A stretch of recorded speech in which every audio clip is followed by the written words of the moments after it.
scene 13 does not have a name for it yet. It'll come to me after we do the reading today. Manny will be reading that scene. And scene 14 will be Jackie reading that scene. Directions. Okay, everyone clear?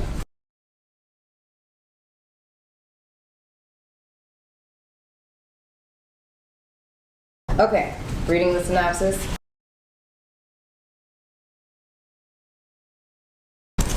Chronically absent from school, 17-year-old Matthew has been sinking into a deep depression ever since his father passed away last summer.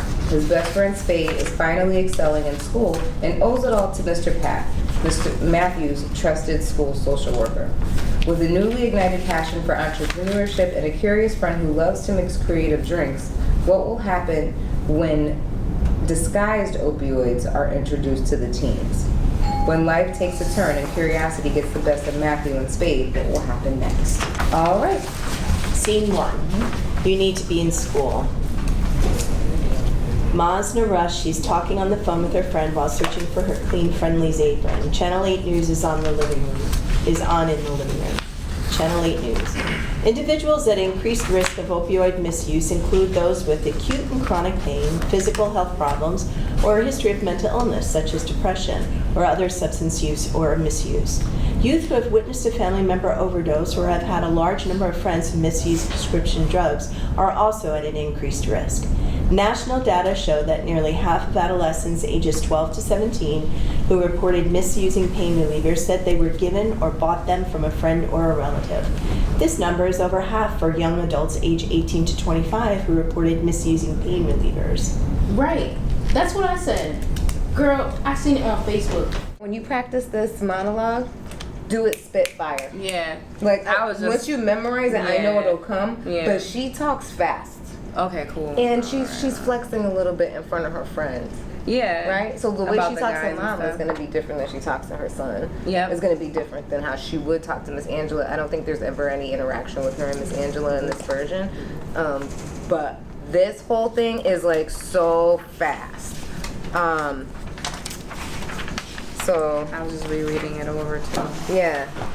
Right. It almost sounds like one whole line, right? Yeah, especially when she says yes, like all that stuff. Right, that's what I said. Girl, I seen it on Facebook. Yup, the baby just looks like him. You know, it's like a song. The whole thing is the whole time. Right? That's what I said. Girl, I seen it on Facebook. Yup, the baby looks just like him. Make it worse, I don't even have a babysitter this week because of him. Yeah, his Aunt Myra refuses to watch Andrew because she said I start too much drama on Facebook. Boom. Yeah. Just like that. You know? Yeah, that's the last thing. That bonnet is everything. Matthew enters half high, reeking of weed and half annoyed just because. She sprays him with love spell. Ugh.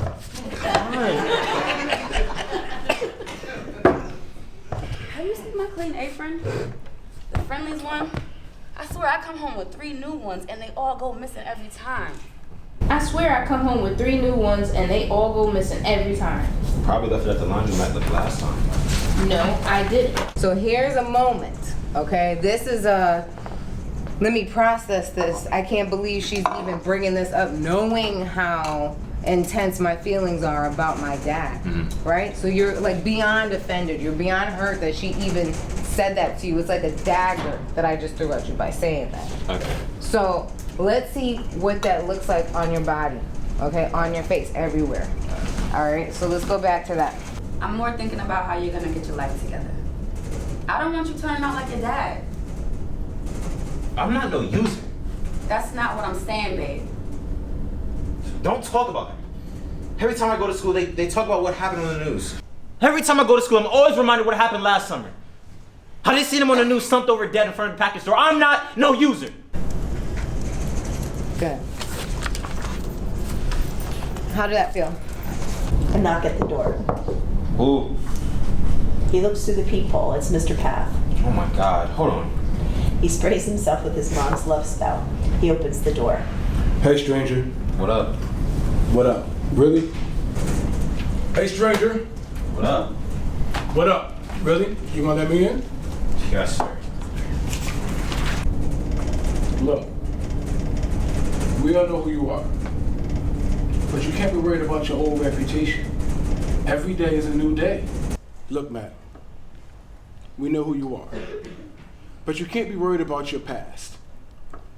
If you wanted to, you could start today and change it. Heard that a million times. And I'm gonna keep saying it, and I'm gonna keep coming back until you see it.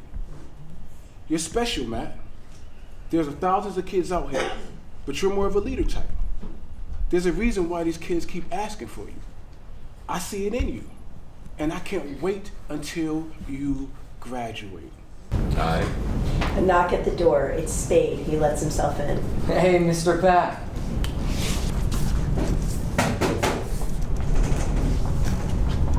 Hey, Mr. Pat, what's up? Hey, young man, what's going on? Oh, hey, Mr. Pat, what's up? What's going on with you? What's good, man? Yo, I'm doing good, man. Shoot, I gotta thank you for this recommendation. Yo, this high school is dope. I love it. Feels good to be a part of a regular school. Yo, I'm doing something mad crazy too. What's that? I'm in a play. I'm part of a cast. I'm in the theater class at school. It's lit. Word. That makes sense, though. Couldn't have ball for nothing. That makes sense, because you couldn't ball for nothing. Facts? Yo, I'm leading everything. Matt can't do it, so he jealous, but it's cool. What? I don't want to act. I want to be real.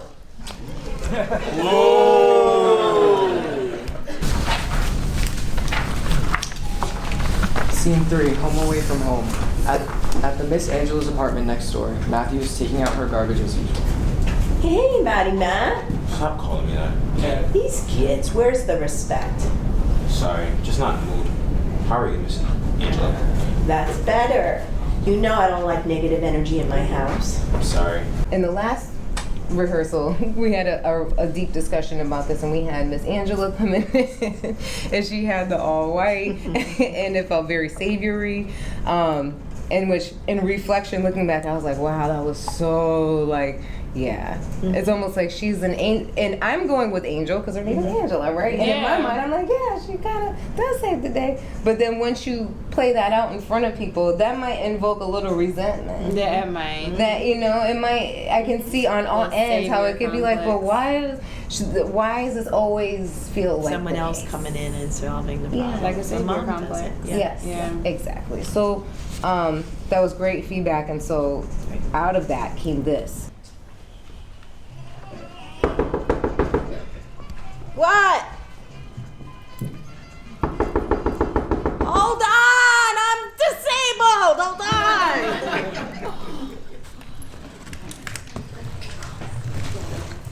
Wait a minute! Stop it! Oh my God. I'm coming! Wait a minute! Oh my God!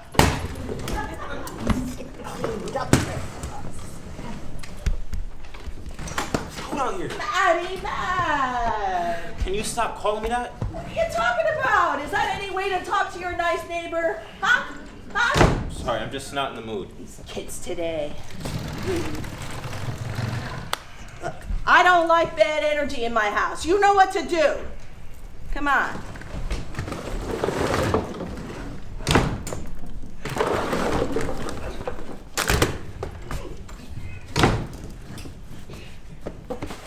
Thank you. I'll go back down. Thank you. He exits in the end.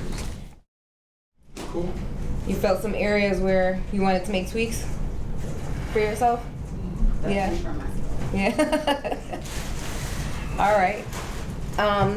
What do you think, Lori? I was into it from the beginning until the very end. Really? Yeah, I loved it. I loved the whole thing. Wow. Anything in particular stand out to you as far as like the opioid crisis, fentanyl? Was it realistic? Like, did you really feel like It was Okay. very realistic. Okay. When I meet with a student who's been caught using or a student who's been arrested for possession, I only get kind of bits and pieces of what's happening with him. So I got a glimpse into what's happening at home that often students don't talk about, Yeah. and I would never know and I would never see. So I meet a student where they're at, which, Right. which you talked about, Right. but what's going on at home, or what's going on with your friends at home after school, I would never know that stuff. So it kind of showed me how very simply you can move from we're having fun, drinking some alcohol, but hey, let's move to something else. And it happens just like that. It's a very simple transition. Yeah. Yeah. And that was great. The relationships between people I understood right away too. Okay, good. I knew who Mom was right away. I knew that Spade was the friend right away. I would suggest, it took me a while to catch on to who Miss Angela was in his life. Okay. When she said, I hear your brother screaming and yelling, what's going on with him? Is he home from school again today? Then I realized that she must be next door, living next door, and that he was somebody helping her, supporting her, and getting paid for it. Got it. So I might move her statement about, hey, what's up with your brother today? I hear him screaming and yelling. At the right, beginning of earlier. where she comes into the scene, so that I would or others would know right away, oh, she lives next door, and that's who he helps out during the day. Gotcha. Took me a couple of minutes to kind of figure out who she was to him. I only know the surface stuff when I see a student in school. Yeah. This whole piece of it really adds into, well, Yeah, it was just the best. this is why you would want to do this. This is why you want to do this. Right. Right. It doesn't just happen. And that was the thing that was bothering me. You know, just being involved in this work. Like, and how we're always talking about it, teaching it. Going to, I went to a conference in the spring, and they were talking about the dark web, and I was so fascinated with that. I'm like, they're getting everybody. Like, people don't care about your life. You know what I mean? Like, they will sell anything to you. It doesn't even matter what age you are. Right. And imagine being a vulnerable It's about young business. Yeah, it's business. Do you know what I also like that I forgot to mention earlier is that he talks to her about her pills. He asked her about Yeah. it, and then Yeah. says that he knows about that stuff. You know, I research all this stuff. Mm-hmm. That's very true. Right. It's very true. Yeah. So They I think like they know that it he all. asked her about her pills that she was taking for pain. That was a good part of it too, because they all know about what this stuff does. Mm-hmm. But it doesn't mean that they're able to make good decisions about it. Right. That was a really good piece. Thank you so much. Comment. He rushes to gather his things. Mr. Path gives him a tight hug. I'm proud of you, man. You did it. Thank you. Thank you so much. All right. Thank you.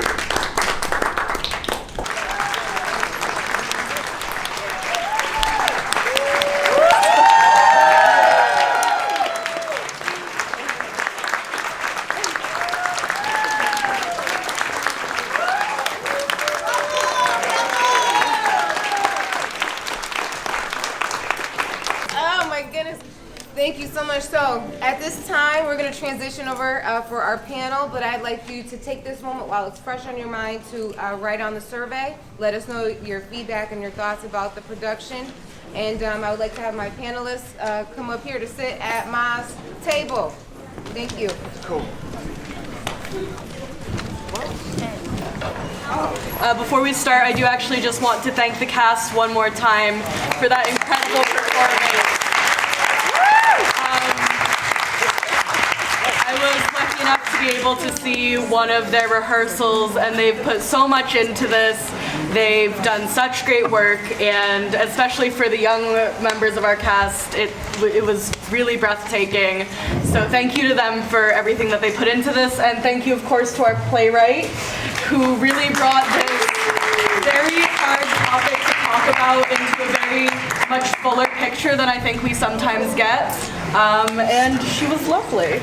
So my name is Colette Krupp. I currently work with the Town of Hamden's Department of Community Development, but I was lucky enough to spend a year serving with the Youth Services Department and the lovely Sue Rubino through Prevention Corps, which is a branch of the AmeriCorps programs of service that specifically focuses on the opioid epidemic, on education, prevention, and harm reduction. And so through that kind of lens, I'm really glad that Sharece invited me to moderate our discussion today. Thank you to the South Central Network of Care for hosting. And I kind of want to just get right into it. I'm going to ask our panelists to go down the line and introduce themselves once again with their name, their organization, and just a little bit about what kind of lens and experience that they're bringing to this discussion today. My name is Robert Lawler. I am the Drug Intelligence Officer for Connecticut for the New England high-intensity drug trafficking areas. It's a federally funded program out of the Office of National Drug Control Policy, and I'm an expert in the illicit drug market. Good afternoon. I think it's afternoon, right? Or is it still morning? 20 minutes from now, so you're close. All right. I'm Shirley Ellis West, and I am the Interim Executive Director for the New Haven Family Alliance. And the New Haven Family Alliance is a nonprofit organization in the city of New Haven who have served children, youth, and families for the past 27, 29 years in the community. We particularly focus on programs that involve juveniles and social justice and restorative practice. And I'm happy to be here to be a part of this conversation this morning. Good morning, everybody. My name is Carol Jones, and I am the Director of Harm Reduction at Alliance for Living in New London. Sharece, I want to thank you so much for asking us to participate. As a woman in her 33rd year of remission from opioid use disorder, the play resonated for me at so many different levels, but I guess for me, one of the ways, more importantly, was being a mom who was using when she had children. And the story about Matthew and his father really resonated for me in a way and was very important in showing the stigma that exists in this world around substance use disorder and how everybody can be affected in a different way. As the Director of Harm Reduction, I oversee our syringe services program, our drug user health program, and I'm project manager for an outreach collaborative called New London Cares with Cares Navigators. My experience is not so much with the youth, but with people who are older and are waffling between occasional use and chaotic use, and we provide harm reduction services to keep them alive and help them navigate their lives. Hi, I'm Donnie Rose. Can't hear you. I'm Donnie Rose. I'm Cares Navigator for the town of New London out of Alliance for Living. And basically what I deal with is people that's in substance use disorder.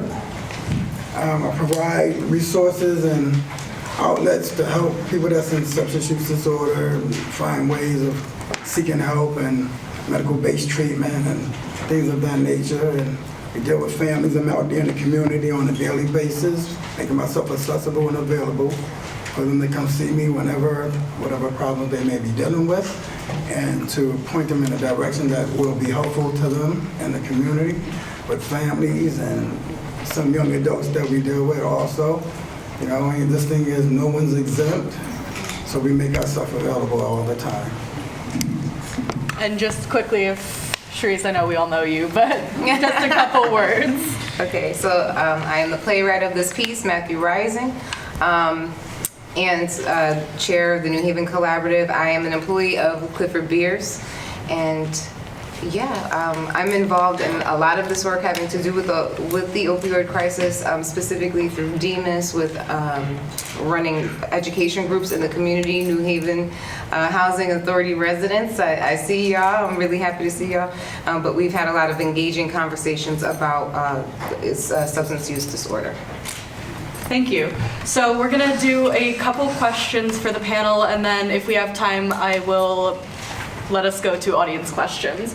But first, I kind of want to address that one of the major themes that we saw is the idea that even if someone is kind of aware of opioids or aware of the danger that they pose, there's still this threat, you know, partially in conjunction with the dark web, in conjunction with not knowing what is in what you're taking, that makes it so much more dangerous, especially and including our young people. So I'd like to ask the panel, can you speak a little bit about that? So with the accessibility piece, the internet, of course, and the dark web has made pretty much everything accessible to anybody. A lot of the analogs and synthetic chemicals we're seeing in the illicit drug market are really classified as research chemicals. At some point, scientists or doctors or researchers looked at these chemical compounds for our betterment. You know, OxyContin, for all the bad press it's gotten, is a legitimate medical purpose. You know, was it overprescribed and was it abused? Absolutely. Fentanyl has a really good purpose at the end of life for qualitative care. And a lot of these other research chemicals that we're seeing on the street now, they've been sitting in databases of universities and research apparatus departments because they were looking at different chemicals that can better our lives. And with the internet, it's given people access to these chemicals and the compound structure, and then what they do is they'll go on the dark web or they'll go on the internet and contact companies in China or Turkey or India that have large chemical manufacturing and send them these chemical compounds and say, I would like to purchase this. On the other hand, you could just go on the dark web and order basically whatever you want. It's mostly anything you want you can buy on there. And you go back 15 years ago, if you wanted to start selling drugs or you wanted to purchase drugs, you had to know where to go, and you had to go into a city and find somebody who had drugs, and sometimes you got the drugs and sometimes maybe you got robbed, and it wasn't so easy to just get. Now you can sit on your couch in your living room and order them, and it comes to you basically through the mail. It's not very complicated. I think a lot of people have this, the dark web, it's only, the younger generation can know how to get it.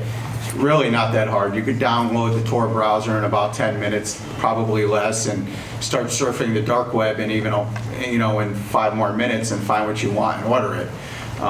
It's really not that hard to access. It's really not that hard to get these chemicals. And what this does is it creates this dynamic in the illicit drug market where at this point in time, we have no idea what's in our illicit drug market. If you look at the toxicology results from the OCME, you'll see all these different chemical compounds in it. And the thing that you need to know is, so on the intelligence sides of the federal government and what like the DEA or Customs and Border Protection or U.S. Postal or the FBI, what they see and what the things we look at is what's coming from the southwest border into our country through traditional drug smuggling routes that's been around forever, and where are the new anomalies. And basically what we're seeing is if you see anything with fentanyl or acetylfentanyl, that is coming basically from the cartels in Mexico. Any other fentanyl analog you see, any other synthetic opioid you see, any other synthetic drug you see, because we are now starting to see different synthetic cannabinoids and there's synthetic cannabinoids and there's a whole bunch of different synthetics that are starting to hit the market. Those are all pretty much coming from outside our traditional drug smuggling routes into the United States through freight services from China, from Turkey, from other areas of the world that have large manufacturing of chemicals. So that's what we're seeing, and the dangers are we're seeing so when you go out on the street now, you have no idea what you're buying. And I think a lot of the danger is even the person you're buying it from is not sure what's in their drug supply. And I think, and based on the intelligence we look at, it's even possibly that next rung up is not even sure what's in the drug supply. It's not until you get to almost a higher level where you see what's going on. And a lot of the reasons is just pure profit. The research chemicals and fentanyl and synthetics are just so much cheaper to manufacture than what we are traditionally used to seeing in our drug market.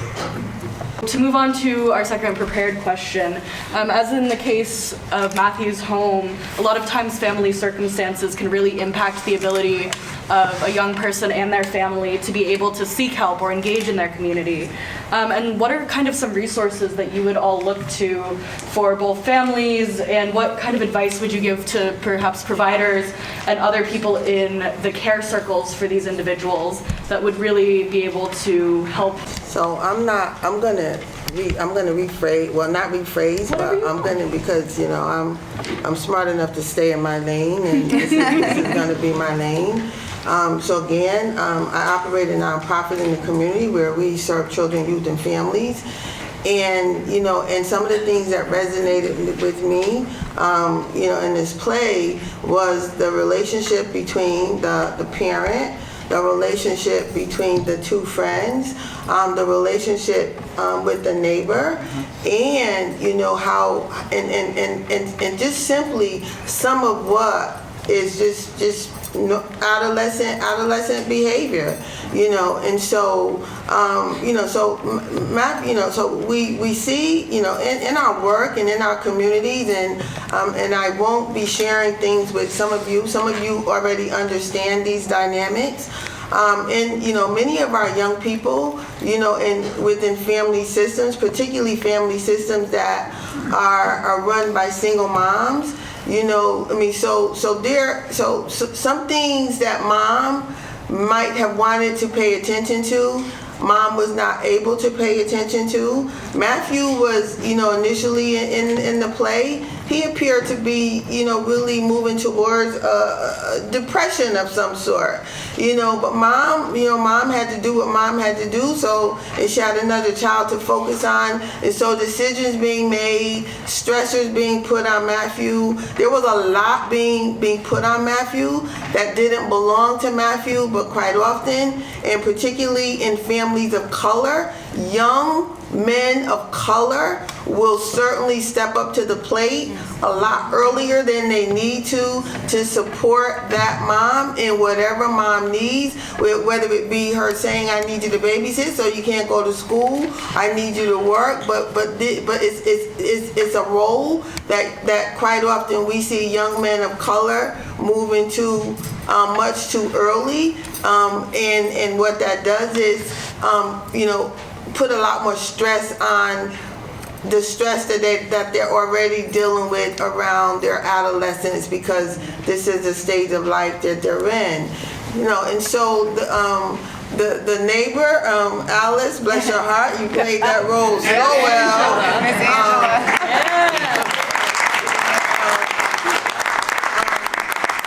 Quite often there are supports in our young people's communities. This woman wasn't a part of his family, but she was a support within his community, and there were messages giving along the way. I love that energy, that one about energy, where she was always reminding him about good energy, you know. And so those messages were being given, and quite often our young people are not in a place where they can hear those messages, understand those messages at the time they're being given. But what happened with Matthew was that those messages came back later for him and actually was significant in his success. The relationship between Matthew and the spade, adolescent peer relationship that was healthy, that was supportive, you know, but was also about experimenting in some areas and not truly understanding what they were experimenting with.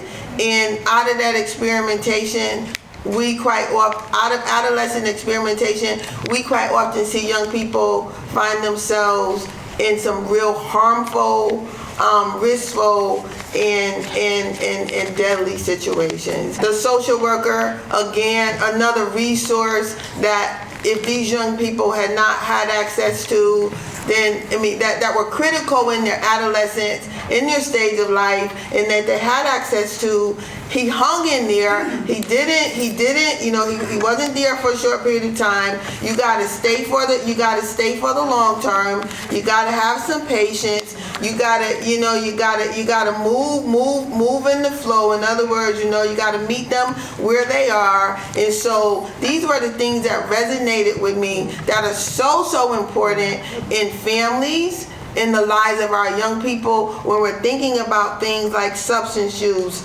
alcohol use, gun violence, community violence. I mean, you know, all the things that we worry about with our young people today. And some of these things we've been worrying about for generations, but some of the things that we worry about today with our young people are things that we didn't know about, and they're things that, you know, are very, very new to us. And so I encourage us all to know our community resources, to use your community resources. And for those of us that are the community resources, we must stay in tune with the trends. You know, this dark web stuff may not be something that my organization thought about 10 years ago, but it's something that we most certainly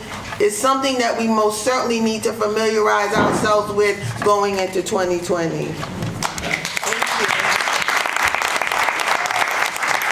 I think what you said so eloquently for me that resonates with the work that our organization does is harm reduction. Please think about your own biases and your own stigma-producing language and how you react to a loved one, a sibling, a parent, a son, a daughter around, in this case, substance use disorder or anything, because we have to be able to put our ideas aside, our biases aside, our own thoughts, learn, be educated. These are folks with a disease. We have to support people and meet people where they are, and you talked about patience, and so it's not a quick kind of fix. It's developing relationships, trust, and having a person know that we support them, we believe in them, we know they have a disease, we're there to help. Yeah, that's right. Very true. Something that I picked up on, you know, is being aware, and that's what we deal with, a lot of awareness. We deal with a lot of awareness of, even with our own family members. You know, the neighbor, that was a good part that she played. You know what I mean? But, you know, in the field that I work in, these are the things I pick up and I notice. Or even when on her tray, on that little table that was in front of her, it was a tray full of pills. That thing was full of bottles.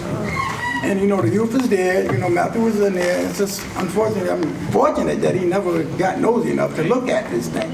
But even in our own families, with our mothers, with our aunties, our grandparents, you know, substance abuse takes place in all forms. Even within our own families, not even realizing that she is disabled, and she mentioned the word pain over and over. And she's taking them. You know, and the way she's taking them, is it prescribed, is it on point, is the doses? She's just taking them. And you know, and overdose takes place, you know, at any point in time during the day. And they will not tell you what kind of pain they're in, or they won't tell you how they received it, when they were receiving it, and these things of this nature. And they be right there in front of us, and you think they're asleep. Who knows what's going on when it comes to the opioid? Because pain, you know, management can be a difficult thing. And this is what we deal with a lot, you know, in our community and our own families. So we have to be aware. You know, and these kids, you know, the youth, they come up in there and they can get nosy at point. And if they realize there's certain names on these certain bottles, they will pick these things up and just ease it right away like it's nothing. You know what I mean? So this is just, you know, and we are definitely trained up in the Narcan, and it's, you know, I'm a true believer, it's better to have it and not need it than to need it and not have it. Exactly. So let's be educated with that. Thanks. And I actually just want to turn to our playwright for a minute and ask you to speak a little bit about your vision, about what made you so passionate to bring this play to life. I just want to give you the floor for our kind of ending. And just say what you need to. Yeah, so when I was doing the opioid education groups, it was such a warm energy interacting with the people, the residents of the New Haven Housing Authority that we would talk with, and it put me in a really good space. Of course, you know, outside of Clifford Beers, I'm a theater person. This is what I do. I'm a theater person, and so to be in that space working with the group, I was like, I gotta do something with this, you know, and just kind of bring the worlds together somehow. And so I just kind of set out to write a play having to do with this and make sure that I include different aspects of family, and then I saw myself with different things, specifically with Matthew, you know, passing of a loved one, having to decide, am I going to go to Job Corps, am I going to go to adult ed, you know, what am I going to do? All the different family dynamics, single mother, all of these things, responsibilities, and so that's how it kind of came together. And one thing that really inspired me was when I went to this opioid conference that we were at in Bristol, and they talked about the dark web, and they talked about how kids were able to access candies that were laced with fentanyl and different drugs, and they did not. So a lot of the kids that are getting it on the street or through school don't know that they're laced with all this stuff because they're just sharing it with friends. You know, they're hanging out, sharing it, and we know that you can take marijuana and put it in candy and things like that, but there are some harder drugs, you know, that are being laced. And so that was scary to me. That to me was like, wow, you know, we need to get ahead of this. And so the best way, in my opinion, one of the best ways to really shine a light on something is to do it literally, you know, and have it on stage so you can see. I think this can be beneficial for providers to see what it looks like on the inside of the home. And it's helpful for people who are in the community so they can talk to their own families and educate themselves. So that's why.